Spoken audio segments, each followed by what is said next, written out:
عمرك لاحظت انك ممكن تقعد بالساعات تتفرج على فيديوهات معلومات غريبة؟ تلاقي نفسك بتتنقل من سمكة بتنور في الضلمة لجزيرة محدش يقدر يدخلها، لنملة بتفجر نفسها علشان تحمي مستعمرتها. بس عمرك سألت نفسك هو ليه بنحب النوع ده من المعلومات؟ يعني ليه لما بنشوف عنوان غريب دماغنا بيتشد وبنفضل مكملين لآخر الفيديو؟ أهلا بيكم، أنا محمد عاطف، وقبل ما نبدأ ما تنساش تعمل سبسكرايب وتفعل الجرس علشان توصلك فيديوهاتنا أول بأول.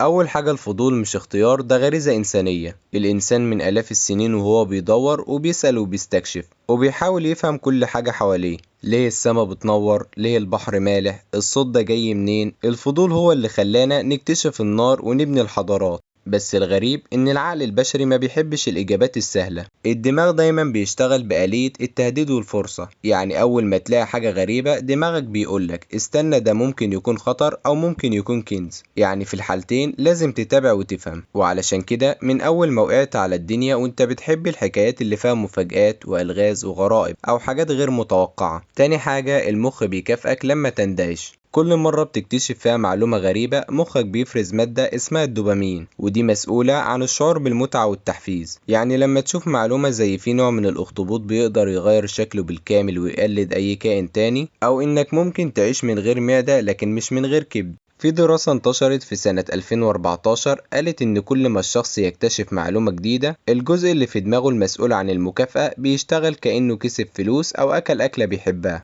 تالت حاجة، الغرابة بتكسر التكرار. دماغك ما بيحبش الروتين، ما بيحبش الحاجة المتوقعة. يعني لو قلتلك ان القطط بتنط عادي مفيش جديد، لكن لو قلتلك ان في قطط بتهزر مع التماسيح وبتسرق لهم الاكل هتقف وتقول ازاي ده حصل. الغريب بيخلي الدماغ يركز، وده اسمه في علم النفس violation of expectation. يعني اي حاجة بتخرج توقعاتك بتشغل نظام الانتباه في المخ على اعلى درجة، وبالتالي بتتسجل عندك بوضوح وبتفضل فاكرها. كمان الغرابة بتخلي المعلومة تثبت أسرع. في علم الأعصاب العلماء اكتشفوا إن الذاكرة بتحب الحاجات المميزة. يعني لو شفت 10 جمل عادية وجملة واحدة مجنونة هتفتكر المجنونة بس. علشان كده هتلاقي واحد حافظ أطول اسم مكان في العالم بس مش حافظ عنوان السوبر ماركت اللي جنبه. رابع حاجة، المعلومات الغريبة بتديك إحساس بالقوة. عارف لما تبقى قاعد وسط أصحابك وتقول لهم عارفين إن في ضفدع بيجمد نفسه في الشتاء وبيفك نفسه في الصيف، ويقولوا لك إيه ده بجد؟ تحس إنك ماسك المايك. وده لأن المعلومة الغريبة بتديك إحساس بالتفوق وبتخليك تبرز في وسط الناس، تحس إنك عارف حاجة محدش يعرفها. والإحساس ده علميا بيزود الثقة بالنفس وبيخلي الناس ترتبط بيك أكتر. والسوشيال ميديا بقت تغذي ده بشكل مجنون. الخوارزميات بقت بتقدم المحتوى اللي فيه تشويق،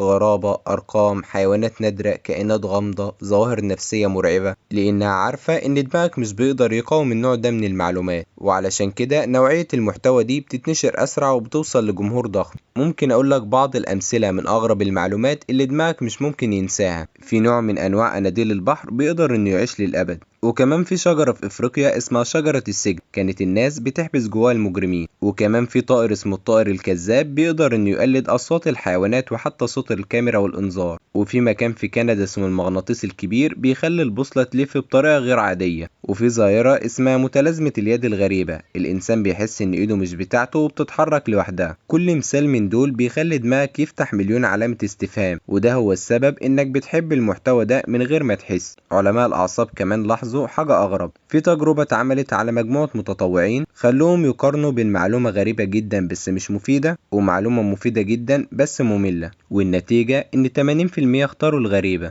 وده معناه إن دماغك بيختار الإبهار قبل الفايدة. الفضول مش رفاهية، ده جزء من تصميمك. والمعلومة الغريبة مش بتضيع وقت، دي محفز طبيعي بيخلي دماغك يشتغل ويتفاعل. وبتقدر إن انت تفتكر المعلومة دي أكتر من أي درس في كتاب. دماغك بيعشق الغرابة علشان فيها مفاجأة وتحدي ومتعة وإحساس بالقوة. وكل ما المعلومة كانت أندر كل ما دماغك حبتها أكتر. بس خد بالك مش كل معلومة غريبة تبقى صحيحة. في معلومات بتنتشر وهي غلط بنسبة 100%.